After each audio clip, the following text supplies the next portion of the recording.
आटे से सिर्फ रोटी ही नहीं बनती बल्कि मैकरोनीज, पास्ता, नूडल्स ये सब भी हम लोग बना सकते हैं।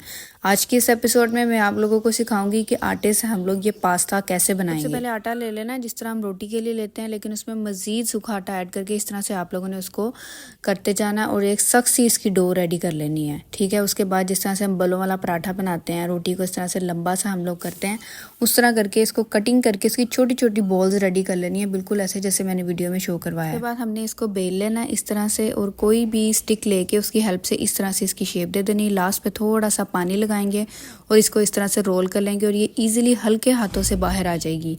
सारे रोल्स हम लोग अपने इस तरह के रेडी कर लेंगे। लास्ट पे पानी थोड़ा सा लगाना है इसको स्टिक करने के लिए। तो आपने स्टिक में रोल करना है तो बहुत हल्के हाथों से करना है ताकि वो स्टिक में चिपक ना जाए। डाइस क्ले की तरफ से मुझे ये हांडी रिसीव हुई थी तो मैंने सोचा कि क्यों ना मैं इसमें ट्राई करूँ।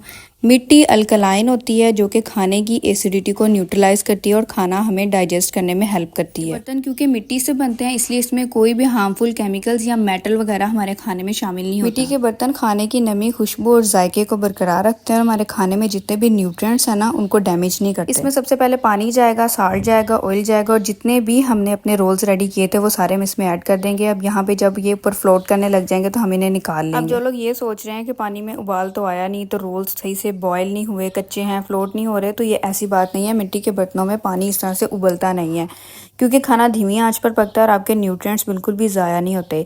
इस तरह से आप लोगों ने उसकी थोड़ी सी रोल्स की कटिंग कर लेनी है टेढ़ी करके और ये हमारे सारा पास्ता बन के रेडी है।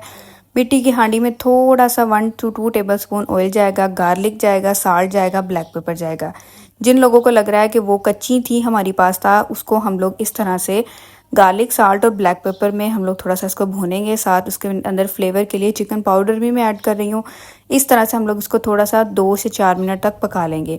देन उसमें थोड़ा सा ऑयल जाएगा। मेरे पास लेफ्ट ओवर चिकन पड़ा था, मैंने वो भी डाल दिया। इसमें जाएगा salt, black pepper, chilli sauce, soya sauce और थोड़ा सा इसमें जाएगा विनीगर ताकि चिकन में से कोई स्मेल आए तो वो ख़त्म हो जाए। एक टमाटर लेकर उसको कट करके वो भी ऐड कर देंगे।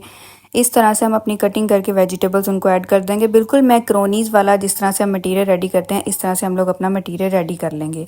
इसको थोड़ा सा कवर कर देंगे। साथ अपनी सॉस रेडी करेंगे जिसमें जाएगा chilli sauce, soya sauce, oyster sauce और बारबेक्यू सॉस और थोड़ा सा इसमें जाएगा रेड चिली पेस्ट। साल्ट जाएगा, ब्लैक पेपर जाएगा और इसे अच्छे मिक्स करके हम लोग रख लेंगे। ये सॉस हमने अपने पास्ता के अंदर ऐड करनी है। उतनी देर में इसको दम आएगा और ये हमारा मिक्सचर रेडी है। इसमें जो हमने पास्ता रेडी किया था वो ऐड कर देंगे।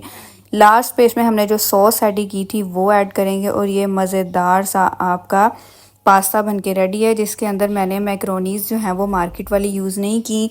जिन लोगों को स्टमक का इशू है, जिनको डाइजेस्ट नहीं होता, वो मैदे वाली जितनी भी चीज़ें हैं, तो ये मैंने आपको आज की इस एपिसोड में आटे से हम लोग किस तरह से पास्ता बना सकते हैं वो बताया है।